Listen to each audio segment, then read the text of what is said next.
Всем доброй ночи. Хочу с вами поговорить об очень важной теме, которая коснулась каждого из нас и коснется еще много кого. И все поколения, и все люди через это пройдут. И про это еще Гиппократ писал и говорил. Это состояние и Авиценна, Ибн Сина, великий врач Востока, и многие-многие другие известные люди, известные личности страдали зачастую от этого недуга. И это называется депрессия. Она бывает разная, бывает очень запущенной формы. Это называется последняя стадия депрессии, когда после этого человек накладывает на себя руки. Я говорила о депрессии, снимала видео, снимала лекцию и объясняла, что на самом деле депрессия – это боль вашей души. Когда душа отказывается жить той жизнью, которую вы ей навязываете. Она не хочет жить этой жизнью. И она вас убьет просто. Убьет, доведет до... Не буду называть это слово в Ютубе. Надоело уже постоянно какие-то контроль. Доведет до того, что вы сами уйдете с этого мира добровольно. Но она освободится от этих мучений, она не будет жить той навязанной жизнью, которую вы хотите, которую вы навязали на свою душу. Душа приходит в этот мир вместе с сознанием, с телом. Они начинают существовать. Формируется человек. Тело плюс душа плюс дух называется, то есть равно человек. Если какой-нибудь из этих составляющих страдает, то все остальные страдают тоже. Если человек болен, у него, скажем так, сломленный дух. В здоровом теле здоровый дух. Это еще римляне говорили. Если человек болен, у него нет этого духа, а дух – это сила жизни.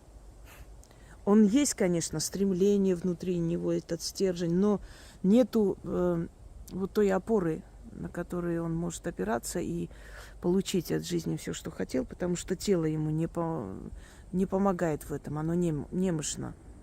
Если у человека есть дух, стремление, сила воли, сила жизни, и тело здоровое, но с душой непорядок, он страдает от воспоминаний, от боли постоянно, то опять же не получится жизни. Звено, понимаете, нарушение вот этой цепи, оно дает реакцию самую непредсказуемую, самую нехорошую, мягко говоря. Так вот, если кому интересно, посмотрите, депрессия – это боль души, это дополнение. И здесь более мистическое, но слово мистика не очень люблю, потому что то, что не объясняет наука, он называет мистикой. А на самом деле в этом мире нет ничего аномального, нет ничего мистического. Все, что происходит, оно реально существует, и просто мы не все можем объяснить, и все это соответствует законам мироздания. Ничего не нарушает закон мироздания. Вот нам иногда кажется, что не может так быть, чтобы там тень человека проявилась, а человека нет. Это какая-то мистика, аномалия, это какое-то нарушение чего-то. На самом деле это вполне закономерно, просто мы еще не знаем, как это объяснить, как это происходит, почему. И, естественно, мы это все валим на мистику. Поэтому вот слово «мистика», когда я произношу, что мистическое объяснение, это не говорит о том, что это фантастическое объяснение, какое-то нереальное. Нет, просто объяснение, которое мы еще не понимаем, почему так происходит. Но оно имеет место быть и имеет право существовать, эта версия. В древние времена на Кавказе депрессию называли в плену у черного дева. Я вам сейчас объясню, что происходит. Человек, самое интересное, вот депрессия настигает людей не тогда, когда им нужно подняться, создать что-то, когда дети, нужно помочь детям. Да, это плохое настроение, усталость, это выгорание, все что угодно может быть, но это не есть депрессия. Это просто ресурс заканчивается организма и души, и человек потом восстанавливается, живет дальше. Депрессия наступает тогда, когда человек практически добился всего, что хотел. Ну, по крайней мере, очень многого. И вот это полное опустошение, обнуление происходит именно в это время в жизни. Или когда человек имеет материальные блага, ну, чаще всего, просто хочу вам объяснить, людям кажется, что депрессия, она происходит, когда нет денег, когда там вот кто-то покупает шубу, а я не могу, и начинается депрессия. Нет, это отчаяние, это обида какая-то на себя, на жизнь. Это не депрессия. Потому что человек, как правило, после этого берет себя в руки и начинает добиваться этой шубы и этих, скажем так, благ жизни, которые он так хотел и которые у него не было. Депрессия наступает тогда, когда, предположим, день и ночь работая, известный певец, да, вот так возьмем, к примеру.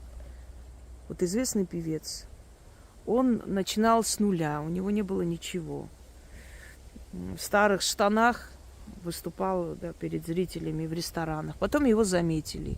Он начал работать за 10-15 лет. Добился огромного успеха, миллионы зрителей, деньги льются рекой. Все. И, казалось бы, живи, радуйся. Вот отсюда выражение «жиру бесится». Да, что тебе надо? Вот у людей там даже кушать нечего, а тебе там какие-то депрессии. И в какой-то момент он начинает осознавать и понимать, что все окружение, которое вокруг него, с ним не потому, что он замечательный человек, что он хороший друг, что он может быть достойным мужем и так далее, а потому что у него есть положение, у него есть деньги, у него есть имя. И что в основном вокруг этого человека все ради этого. То есть он начинает понимать, что он сам лично не нужен. Вы знаете, великий и ужасный, так его называли, очень богатый Аристотель Онасис, который бросил Марию Каллас, и она прокляла его, и это реальная история, до сих пор это проклятие тяготится над домом Онасис. Но он хотел добиться Жаклин Кеннеди, назло Джону Кеннеди. Он когда-то сказал, что его женщина будет принадлежать мне, и, в общем, одним словом, добился он на принцип. Он окружил ее любовью, там все давал, там дарил все, что она хотела. У него там несколько тысяч пар обуви было. Но в какой-то момент он осознал, что она с ним не потому, что он такой замечательный, любящий мужчина, а потому что у него есть положение, деньги, потому что после, значит, покушения, да, после убийства Кеннеди Жаклин искала спасение, искала просто покровителя, влиятельного человека, чтобы спокойно жить со своими детьми. Она его нашла.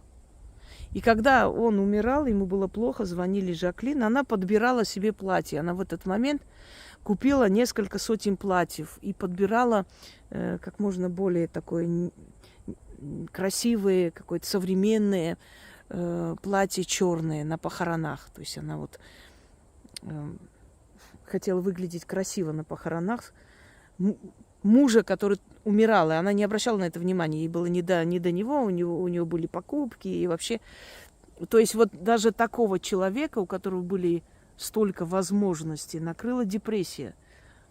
Казаков-старший влюбился в провинциалку, женился на ней. И когда у него обнаружили болезни, он лежал в Израиле, она даже не звонила, она не подала на развод, потому что понимала, что он скоро умрет, и все останется ей. Он же это понимал, он чувствовал, насколько он ненужный, понимаете? И так можно перечислить просто до бесконечности людей, которые поднялись, получили славу, любовь людей, там, то есть зрителей огромного количества. И в итоге в абсолютном одиночестве умерли, ушли отключенные от жизни. Тот же Фрунзик Макарчан. Много. Вот почему так происходит? Для того, чтобы человек чего-то добился, достиг, он тратит свои жизненные ресурсы, жизненные силы.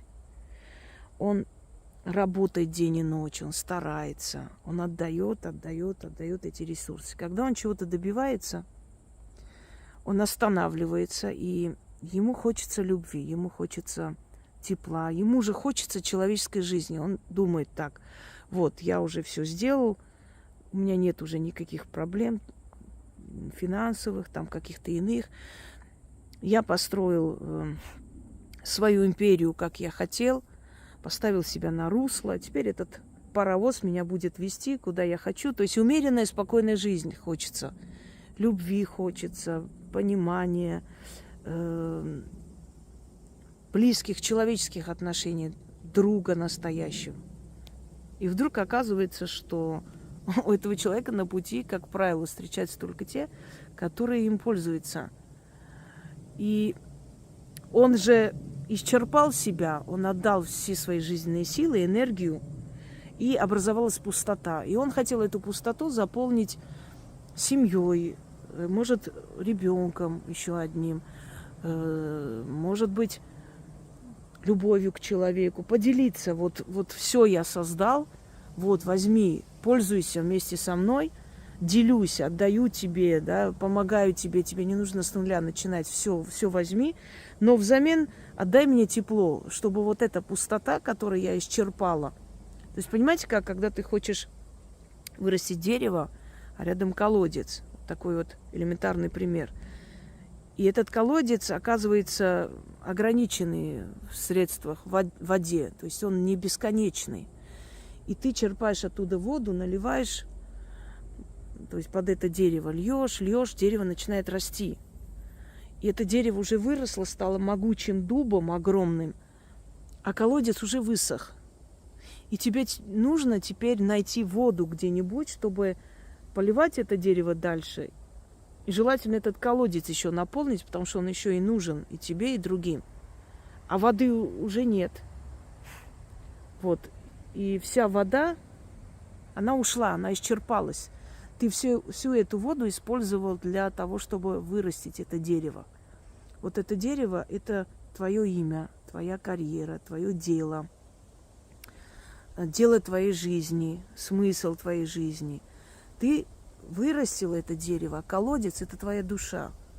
Откуда ты черпаешь силы, энергии и поливаешь, льешь на это дерево, чтобы оно выросло, стало могучим, сильным, чтобы на его ветках жили птицы, звери, внизу люди сидели, да, под тенью этого дерева.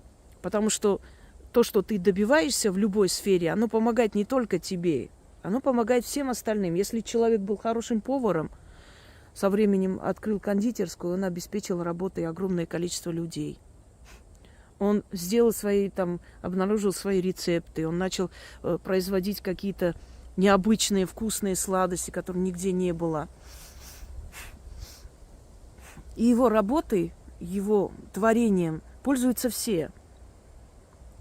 Некоторые, как клиенты, пользуются, едят это и благодарят, потому что такое никогда не было и заказывать. Некоторые на этой почве просто получили себе работу, карьерный рост.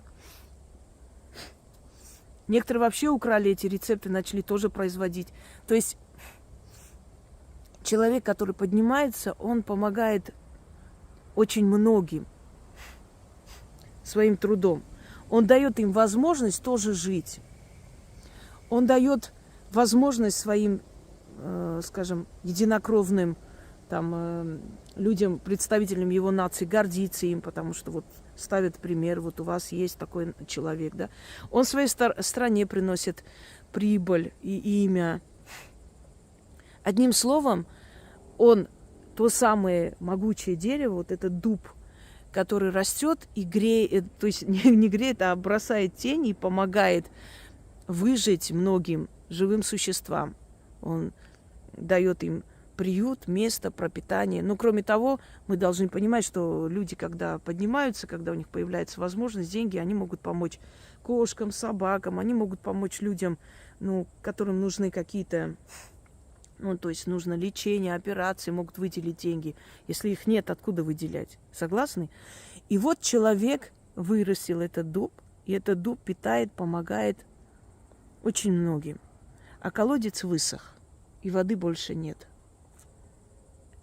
И теперь он ищет эту воду. И этот источник воды, почему люди называют, например, любовь вот источником энергии, источником силы, источником жизни, жизненной силы, живую воду называют так. Потому что это, сравнивается с колодцем живой воды. И человек теперь ищет эту воду, чтобы наполнять свой колодец. А оказывается, что этой воды больше нет. Конечно, не у всех так везет, некоторым везет действительно с этой водой и колодцем, но очень мало кому. И он достигает высот, а у него вся сила, энергия души, весь потенциал души исчерпан. И там пустота образовалась, дыра. А там, где пустота, мы знаем, что святое место пусто не бывает. Там, где пустота, там селятся темные духи. Когда в доме много лет никто не живет, там селятся темные духи. На Востоке вообще стараются не покупать дома, в которых не жили там 10 лет, 20 лет, а то и больше, даже если это шикарный особняк и за очень малую сумму. Потому что понимают, что там счастья не будет, потому что там селятся духи, и они не дадут, они просто вытравят новых хозяев оттуда и не дадут жить, не дадут счастья.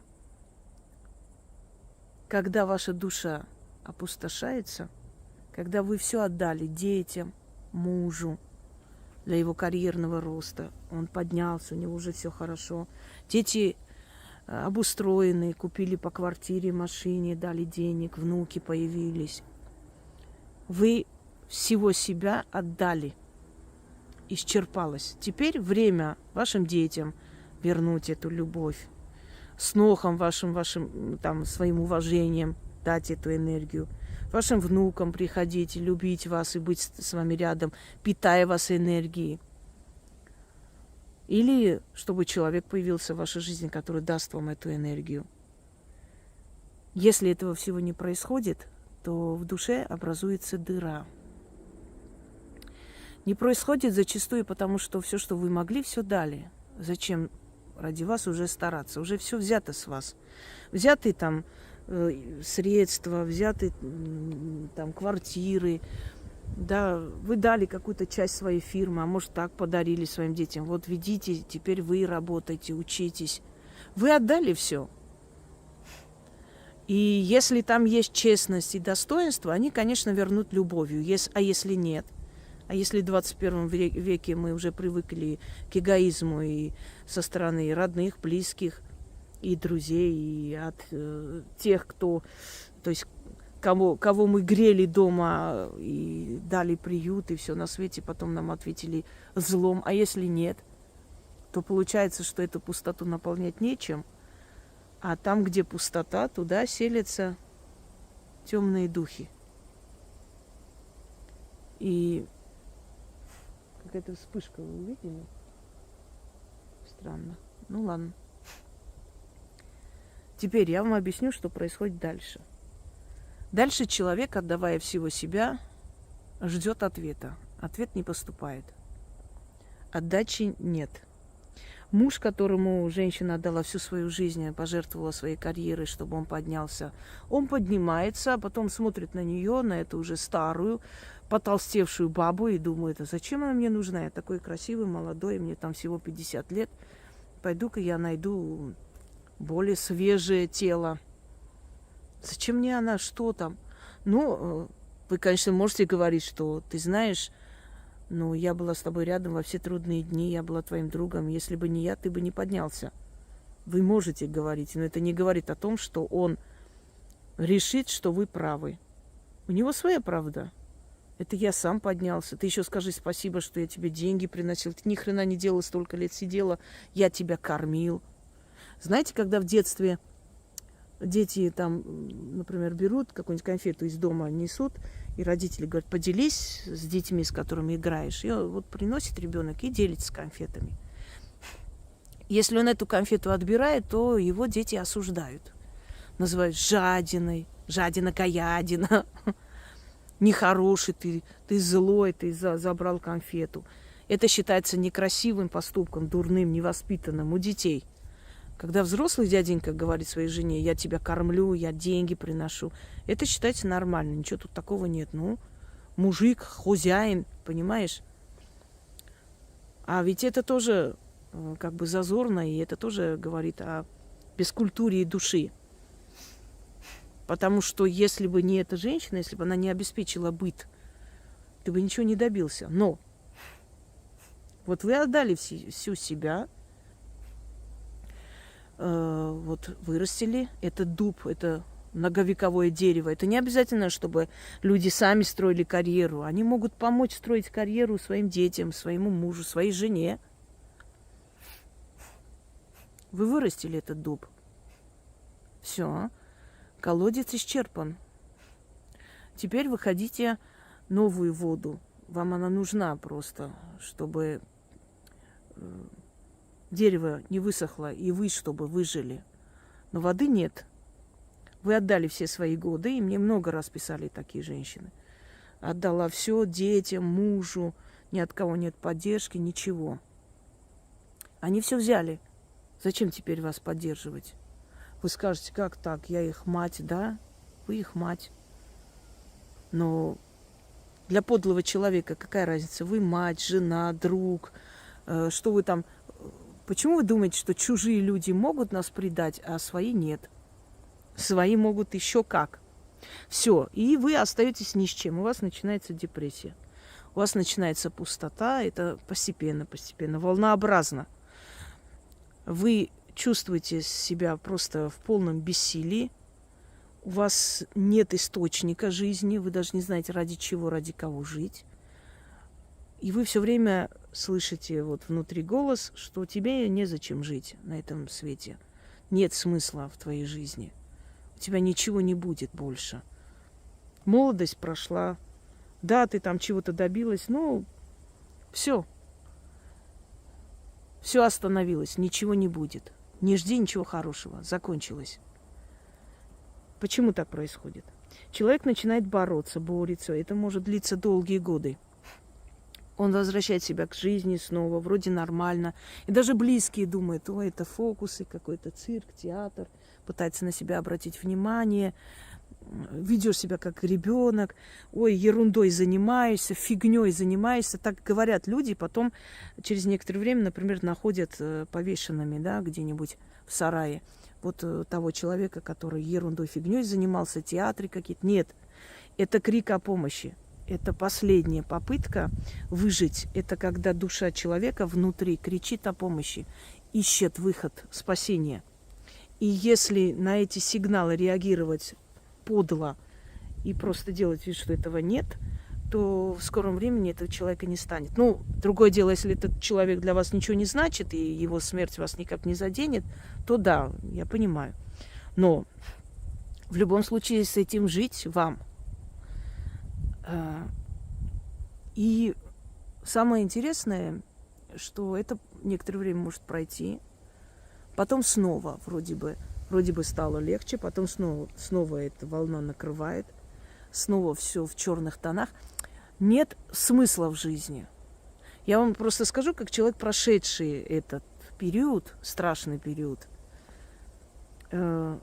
Все, что я рассказываю, это пронесено через свое сознание, через свое сердце, через свою жизнь. Поэтому я считаю, что кто может научить тебя быть мудрее, кто может дать совет, если не тот, кто уже ошибся или кто уже прошел это все.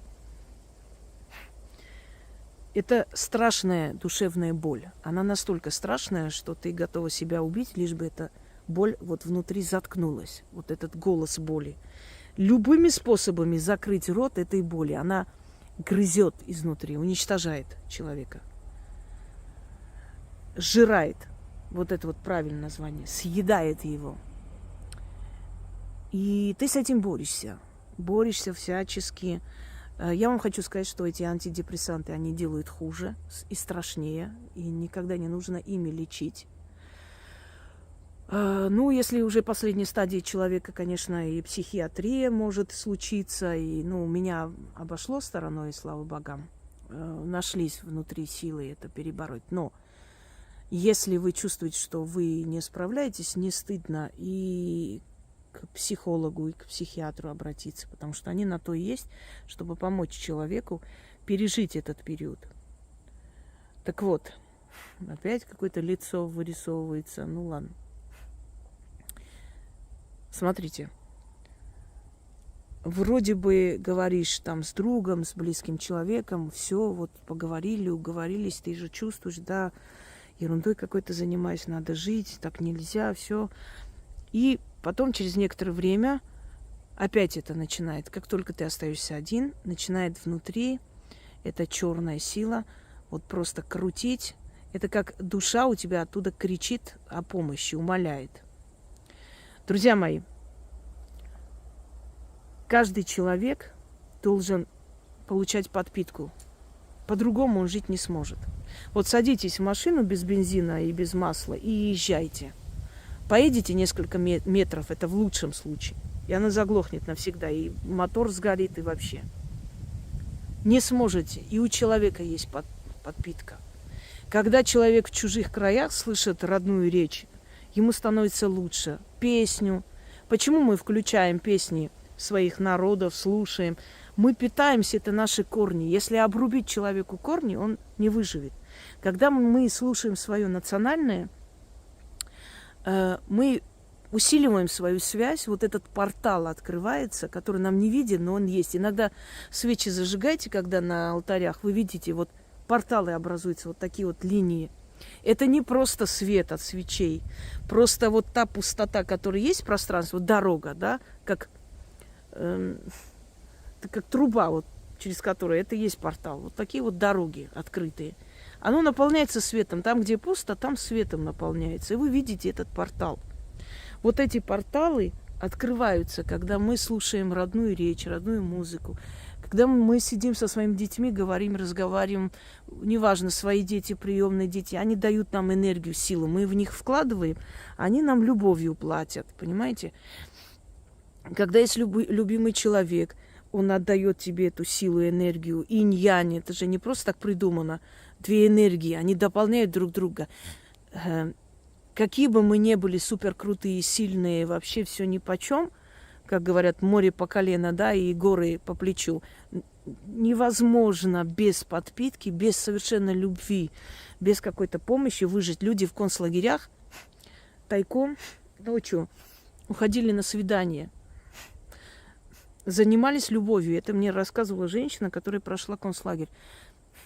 Занимались любовью со случайными просто вот попавшими, кто с кем встретился. Страшная вещь. Она говорит, только это нам помогало выжить. Мы отключались, мы помнили, что мы люди, что у нас есть даже плотские потребности. Почему людей там наголо брили, одевали однообразные вещи, обнуляли, уничтожали личность человека, понимаете? Тебя нет. Ты вот в этой серой толпе точно такое же лысое существо с номером. Ты никто, ты не номер.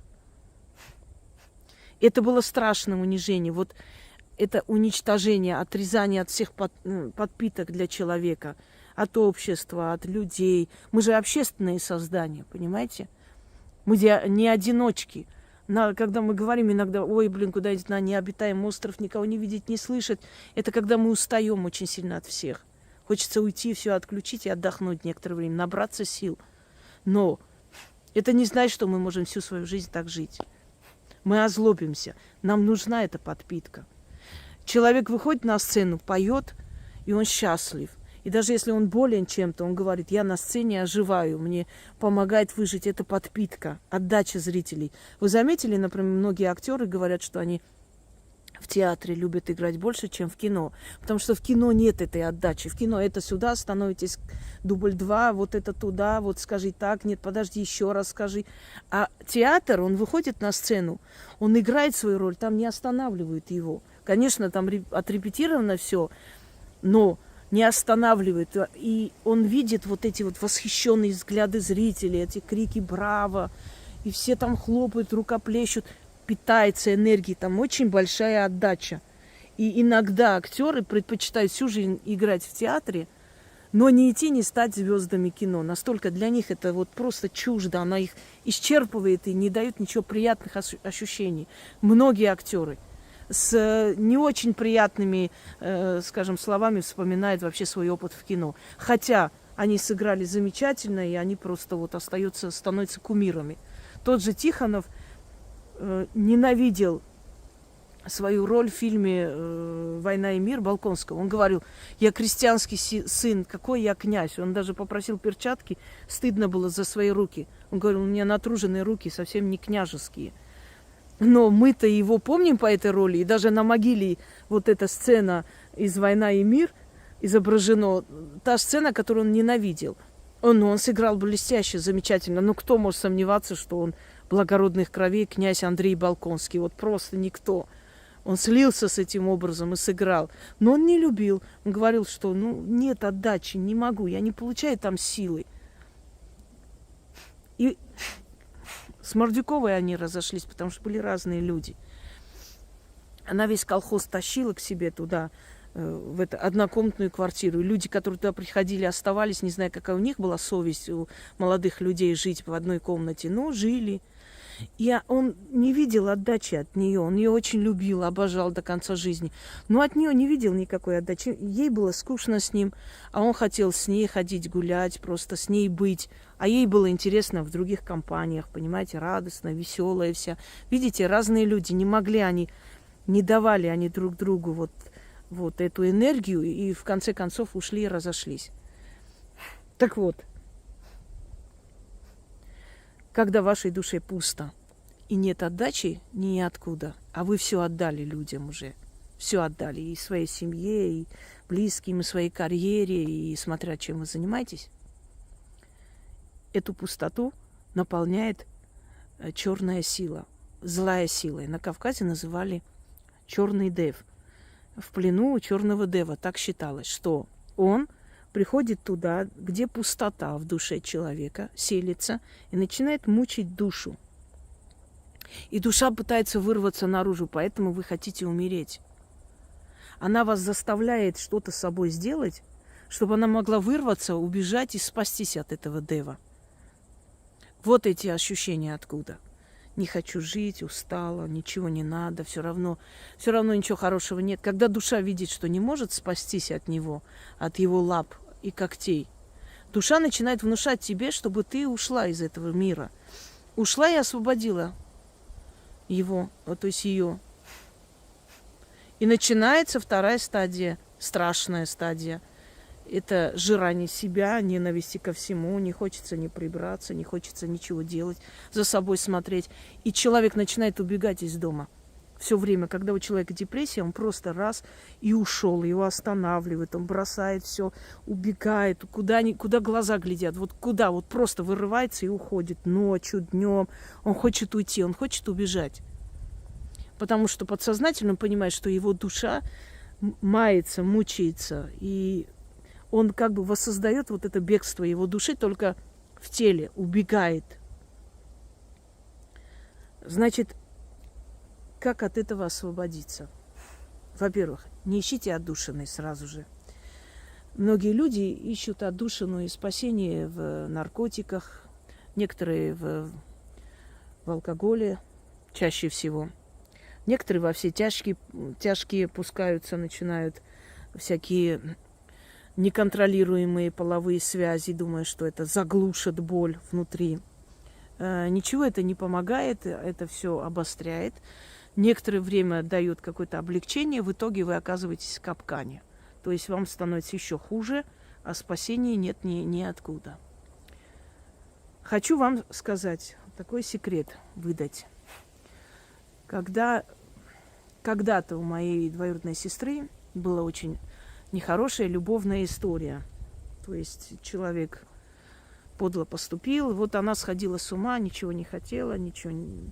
У нее было состояние такое депрессивное, и моя бабушка заставила ее просто гулять. Вот гулять по огороду, по селу, по природе, вытаскивать. Значит, этот черный дев убегает.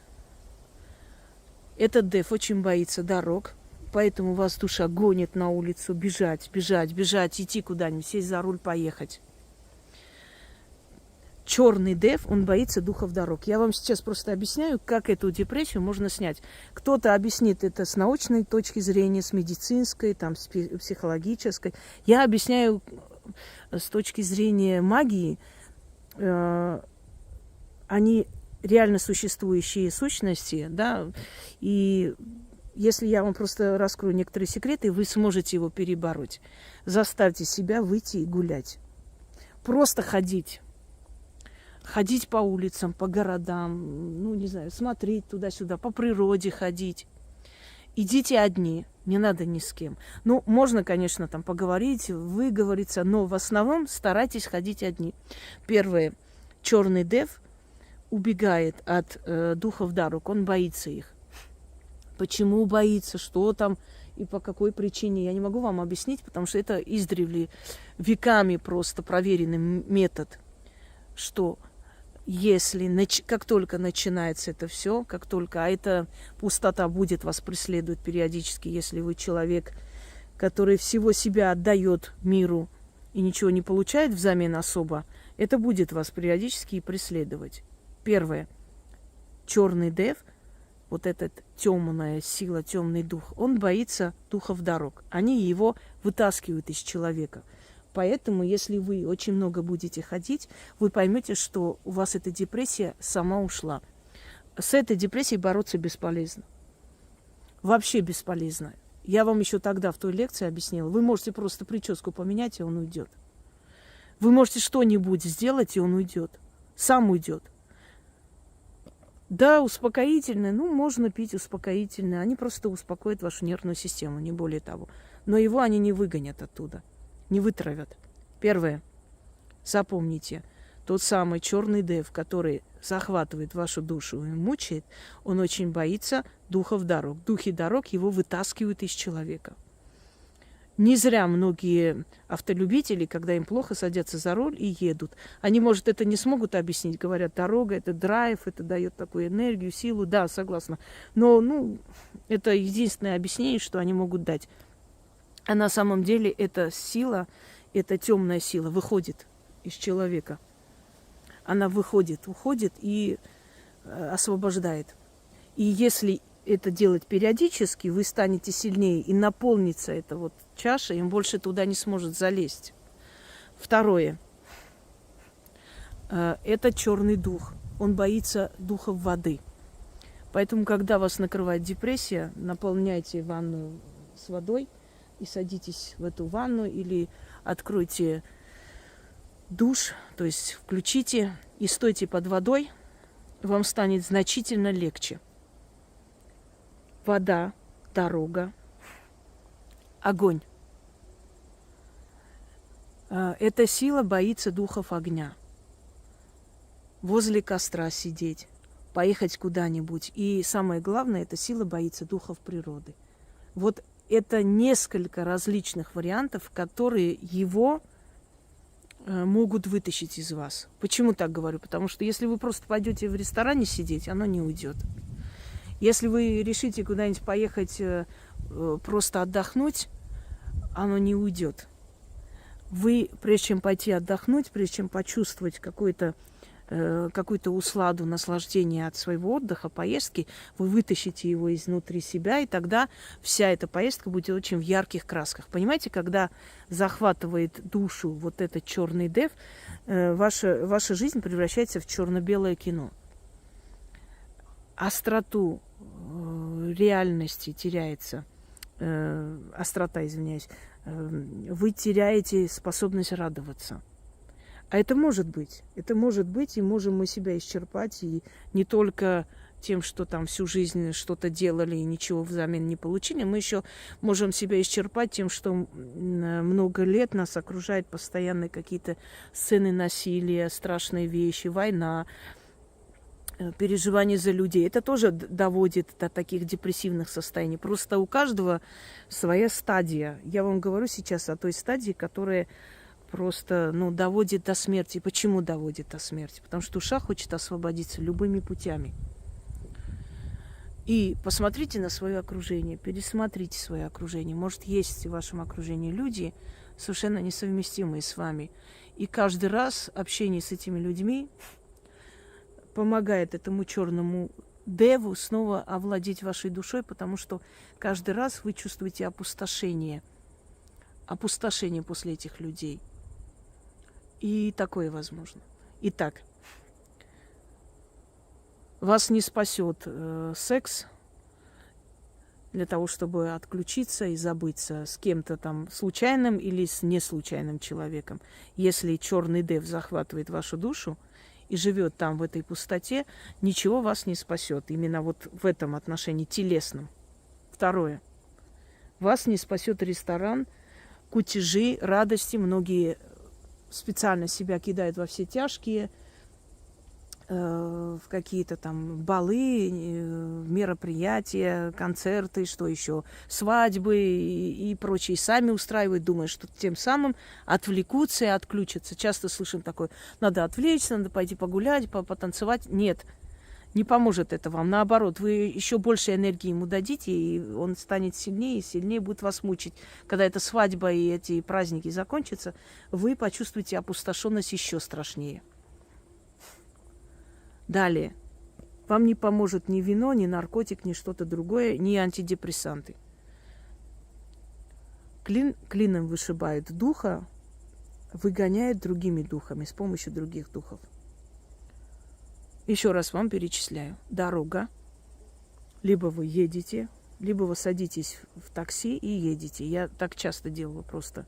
Заказывала такси от сих до сих, вот с одного конца Москвы до другого. Просто сидела и ехала.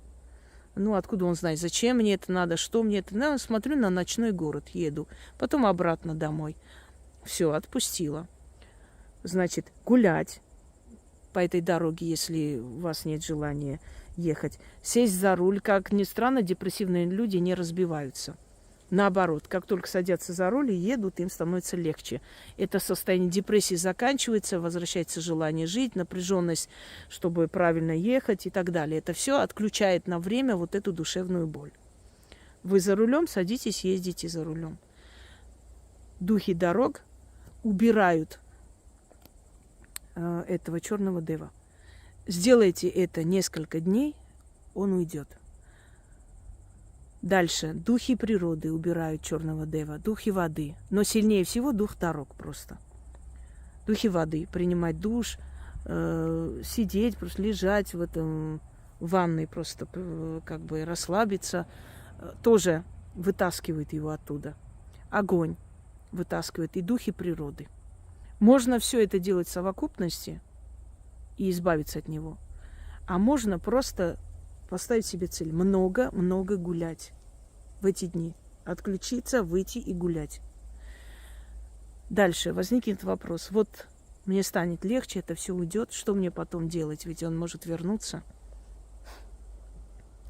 Если вы не получаете тепла, любви от людей, получите это тепло и любовь от живых существ. Заведите домашнего питомца, он вас спасет от депрессии. Во-первых, ощущение того, что вы обязаны, должны жить, потому что эта маленькая жизнь зависит от вас, вас вытащит. Меня Пусик спас в какой-то момент жизни просто от схождения с ума, он спас этот пес. Это реально. Я с ним разговаривала, мы с ним гуляли, вынуждена была выйти, потому что надо ему погулять. Он просто меня вытащил из этого ада, из этой бездны. И вот эта собака, поэтому я его очень люблю. Хоть он и стал уже вредный, старый, но все равно вот лучше это незаменимый друг. И я помню прекрасно, как он мне помог, когда мне было очень плохо. Подарите живым существам. Эта энергия будет к вам приходить.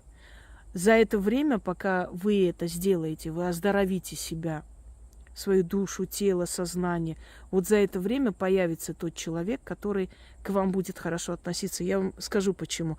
Потому что вы будете к этому готовы к этим отношениям.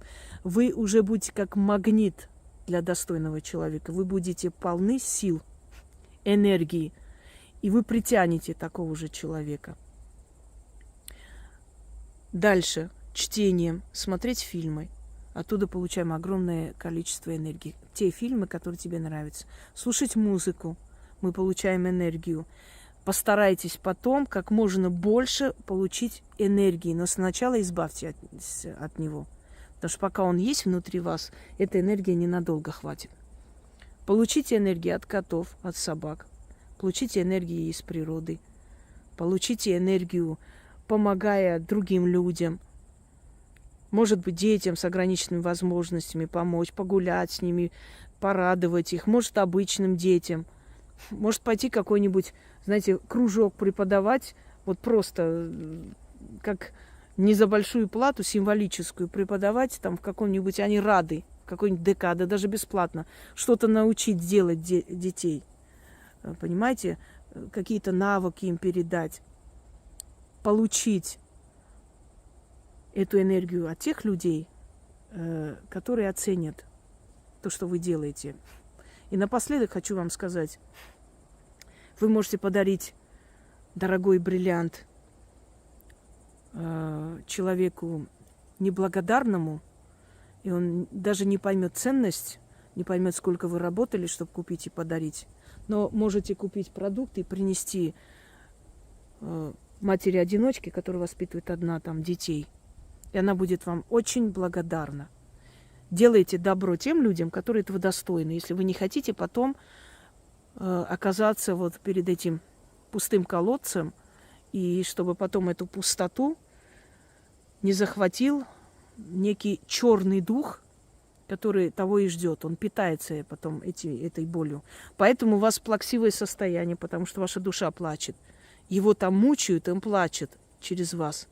Поэтому у вас внутри вот это состояние безысходности, потому что он там мучает. Он мучает вашу душу. Поэтому вы и убегаете. Вы пытаетесь от себя убежать, но вы не убежите. Возьмите себя в руки и вот сделайте эти несложные вещи.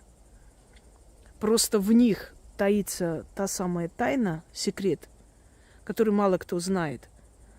И если человек, просто зная элементарно эти законы древние, берет и просто следует этим законам, он себя освобождает от этой черноты. Энергию получить, да от чего угодно. Книги читайте, они наполняют энергией. Вы же, когда отдавали всю себя и помогали кому-либо, или строили эту карьеру, вы же отдали всю свою энергию, всю свою жизненную силу и остались ни с чем. И в этой пустоте вам больше бороться не за что, казалось бы. Но если подумаете хорошо, вы можете себя обратно восстановить и дальше жить. Не буду говорить назло кому-то, не надо. Основой зло пусть не будет. Во имя себя, ради себя. А депрессивность, она присуща всем людям. Это не говорит о том, что вы слабый, ничтожный человек. Не надо себя ненавидеть. Надо понимать, что вы не божество, вы человек. И у вас есть человеческие потребности, человеческие страсти, чувства. Это нормально. Это говорит о том, что вы живая душа, которая может мучиться иногда. Этого стесняться не нужно. Это нужно принимать как факт, как данность. И, как правило, это происходит не по вашей вине, а по вине тех, кто рядом с вами, которым вы все отдали, а взамен не получили ничего. Желаю вам удачи и надеюсь, что мои советы вам помогут.